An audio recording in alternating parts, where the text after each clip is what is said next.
भजन संहिता अध्याय 102। संकट में पड़े युवक की प्रार्थना। दीन जन की उस समय की प्रार्थना जब वह दुख का मारा अपने शोक की बातें यहोवा के सामने खोलकर कहता हो, हे यहोवा, मेरी प्रार्थना सुन, मेरी दुहाई तुझ तक पहुँचे। मेरे संकट के दिन अपना मुख मुझसे ना छिपा ले, अपना कान मेरी ओर लगा। जिस दिन मैं पुकारूं उसी समय फुर्ती से मुझे उत्तर दे, क्योंकि मेरे दिन धुएं के समान उड़े जाते हैं और मेरी हड्डियां भट्ठी के समान जल गई हैं। मेरा हृदय चकनाचूर है और झुलसी हुई घास के समान सूख गया है, जिससे कि मैं अपनी रोटी खाना भूल जाता हूँ। कराहते कराहते मेरा चमड़ा मेरी हड्डियों में चिपक गया है। मैं जंगल के धनेश के समान हो गया हूँ। मैं उजड़े स्थानों में उल्लू के समान बन गया हूँ।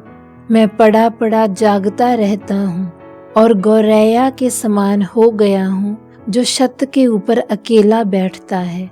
मेरे शत्रु सारे दिन मेरी निंदा करते हैं।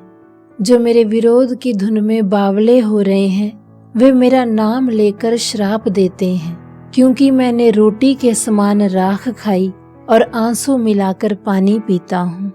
ये तेरे क्रोध और तेरे कोप के कारण हुआ है, क्योंकि तूने मुझे उठाया और फिर फेंक दिया है। मेरे दिन ढलती हुई छाया के समान है और मैं घास के समान सूख जाता हूँ।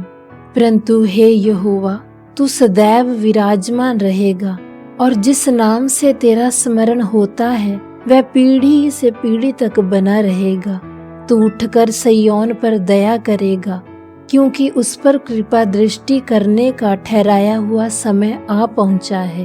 क्योंकि तेरे दास उसके पत्थरों को चाहते हैं और उसकी धूलि पर तरस खाते हैं। इसलिए अन्य जातियां यहोवा के नाम का भय मानेंगी और पृथ्वी के सब राजा तेरे प्रताप से डरेंगे। जब यहोवा सिय्योन को फिर से बनाएगा, वह अपनी महिमा के साथ दिखाई देगा। वह दीनहीन की प्रार्थना की ओर मुंह करता है और उनकी प्रार्थना को तुच्छ नहीं जानता। ये बात आने वाली पीढ़ी के लिए लिखी जाएगी, और एक जाति जो सिरजी जाएगी वह यहोवा की स्तुति करेगी। क्योंकि यहोवा ने अपने ऊंचे और पवित्र स्थान से दृष्टि करके स्वर्ग से पृथ्वी की ओर देखा है, ताकि बंधुओं का कराहना सुने और घात होने वालों के बंधन खोले। और सिय्योन में यहोवा के नाम का वर्णन किया जाए और यरूशलेम में उसकी स्तुति की जाए। यह उस समय होगा जब देश देश और राज्य राज्य के लोग यहोवा की उपासना करने को इकट्ठे होंगे। उसने मुझे जीवन यात्रा में दुख देकर मेरे बल और आयु को घटाया। मैंने कहा, हे मेरे परमेश्वर, मुझे आधी आयु में ही ना उठा ले। तेरे वर्ष पीढ़ी से पीढ़ी तक बने रहेंगे।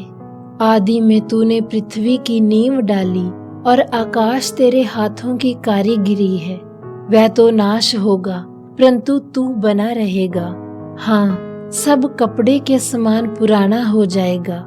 तू उसको वस्त्र के समान बदलेगा और वे बदल जाएंगे, परंतु तू वही है और तेरे वर्षों का अंत नहीं होने का। तेरे दासों की संतान बनी रहेगी और उनका वंश तेरे सामने स्थिर रहेगा।